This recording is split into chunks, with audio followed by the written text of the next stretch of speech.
are listening to the Free to Be Mindful podcast, which provides bite-sized tips for busy parents, educators, and anyone working with kids. These real talk conversations focus on mindful living, mental health, and personal growth, helping all to learn, grow, and inspire with mindfulness in mind.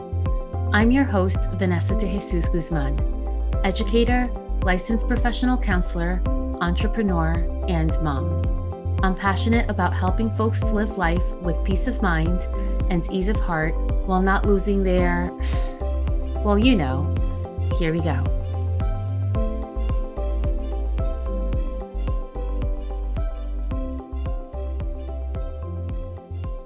Have you ever tried to practice meditation but have no idea if it's working or even if you're doing it right?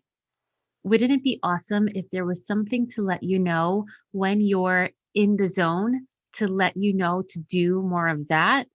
Well, there is something that does exactly that. It's called MUSE. MUSE is a brain sensing headband that helps you find more calm, sharper focus, and better sleep. It does this by measuring your brain waves and lets you know exactly when you're in a meditative state. It's an awesome tool for kids and for adults alike. You can get 15% off any MUSE product by clicking the link in the show notes below. Check them out at choosemuse.com. And again, don't forget to use that link for 15% discount at checkout. Hi, and welcome back. I hope that you're feeling good, looking good, and doing better in this world than you were yesterday. So do you know how on social media it shows you like memories from last year? Well, on my Instagram stories earlier this past week, I got a memory that read, and I quote, "Just a warning. This week is starting by changing the clocks, has a full moon, and ends with Friday the 13th. Good luck, people. And P.S. Don't forget to wash your hands." End quote. My friends, if that wasn't foreshadowing of 2020, I don't know what is. It's been a year, a full year. And I remember the anxiety so clearly that I felt this time last year. Midweek, my son's school had actually closed before the district that I work for closed. And I was getting really anxious of people getting sick and if we would get sick, if my parents would get sick. And I was anxious of what's to come. It was a big unknown. Nobody really knew. And on Friday the 13th of March 2020, I remember that it was a gorgeous day for the month of March. It was a day where you didn't have to wear a jacket. It was sunny. And we were instructed to take home what we needed to do our jobs from home for about 2 weeks. That was all the timeline was at that point. And I remember as I was getting in my car with my plant in hand, it felt like it was the end of the school year, which was crazy because it was March, right? Little did I know that I would not be returning to the building until 8 months later, until November. And then even in November, it was only for 3 weeks because then we went home again for 2 months and came back mid-January. Wow. It really makes me think of, and I'll tell you, it's not the same in any way, shape, or form, but the feeling of this reminds me of the feeling of how I felt on 9/11, in the sense of I could remember exactly where I was and what I was doing after hearing the news. And during this time of fear and uncertainty with COVID, many of us fell into one of two camps, or sometimes maybe even both. So the first camp was the remember when we used to do fill in the blank camp. So remember when we used to gather in large crowds? Remember when we used to go to concerts and parks and birthday parties? When we used to go to work? When we weren't concerned about buying toilet paper and paper towels and hand sanitizer? When we didn't have to ask our kids, do you have your mask before leaving the house, if you even left at all? And then the other half of us were focused on the future. always thinking, when are we going to get out of this? When are the kids going to go back to school? When can we go on a vacation? And during this time last year, we really got stuck, it seems like. We got stuck on either the past or the future instead of putting our focus on just the present day that we were living. And I totally get it. Why would you want to focus on the right now if the right now doesn't make any sense or doesn't make you feel good? And in these remember when feelings that we were talking about, there's a lot of grief and there's a lot of loss.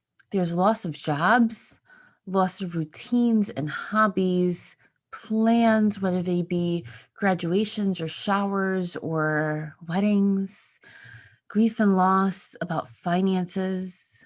A lot of us were in a really hard place, about liberties that we had, about school buildings, friendships for kids and for adults alike.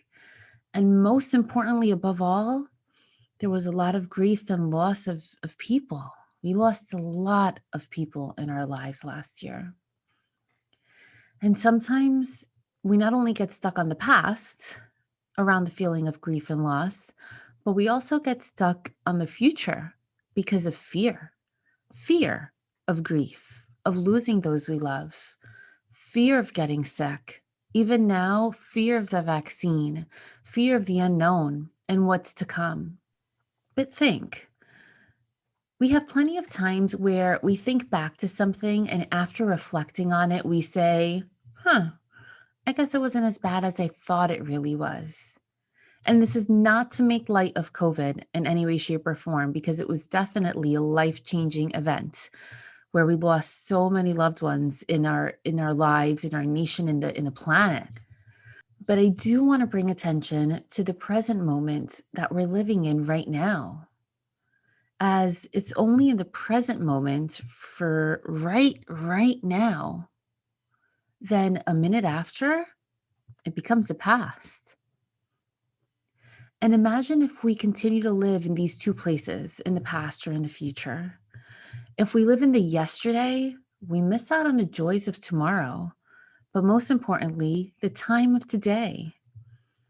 And if we live in the tomorrow, we also miss out on the joys of today that will right away become the past. To put it in another perspective, sometimes we dream of our future and we work really hard, so hard for where we want to go. And when we get there, oftentimes we've set the bar so high for ourselves that then we set it higher that we forget to celebrate the accomplishments or the milestones or the big things that we just earned. So our lives have changed. It's changed in the way that we socialize, the way that we work out. It's changed our perspective and it's brought to light the gratitude that we have for essential workers, for teachers. It's brought shortages of many things and materials that we used to go out to get, and now we may do so at home. It's changed the way we work. We work from home. We learn from home. It's changed our appetite and our eating habits, some for the better, some not so much. It's definitely widened the gap of inequality between people. And it has brought much emphasis, much needed emphasis on the importance of mental health. There's really no denying any of that.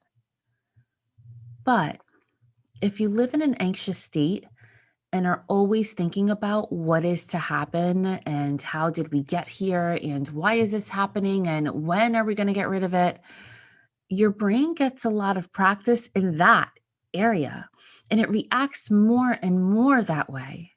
And the same is true if you live in a state with depressed thoughts.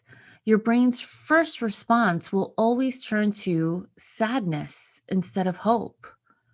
What you think, you really do become. And this is not true in just a figurative and meta kind of way. But it's also true when we understand the way in which the brain works. We want to reflect and learn on the past, absolutely. And we also want to inspire and set expectations for our future. But while we do either of the two, we must make sure that we are also here, in the right here and the right now, for we'll never get this moment back again. So right now, regardless where you are or what you're doing, bring attention and awareness to your breath. But we're going to breathe together by taking a breath in through our nose for 4 counts. Then we're going to exhale for 6.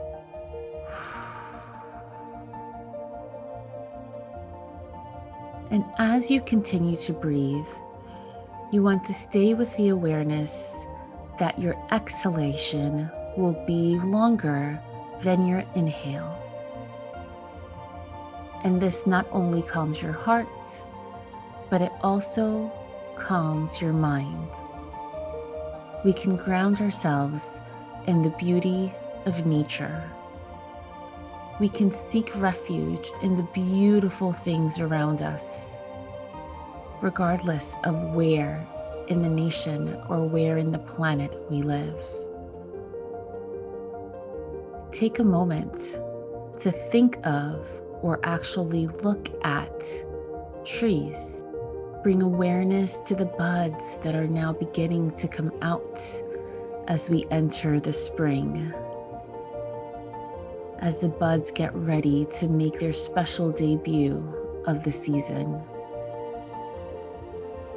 Now think of or notice any other greenery around you.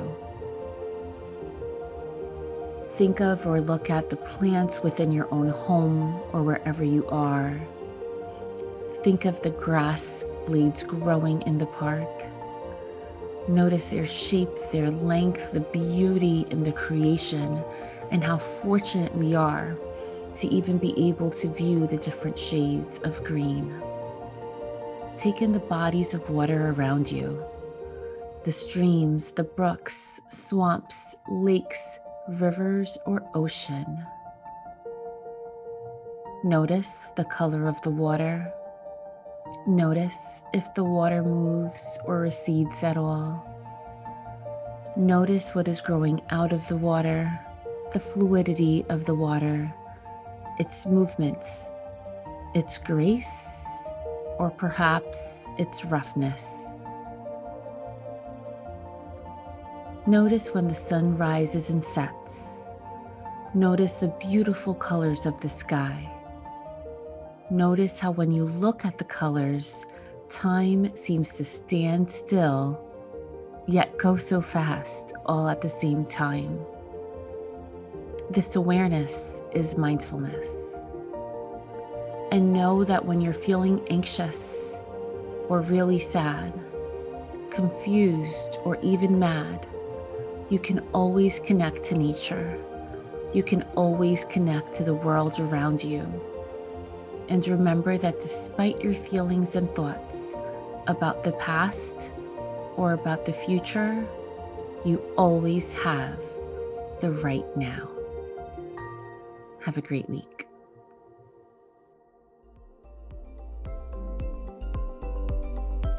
I hope you enjoyed this week's show. It would mean a ton if you took this moment to review the Free to Be Mindful podcast on the platform you catch your favorite shows.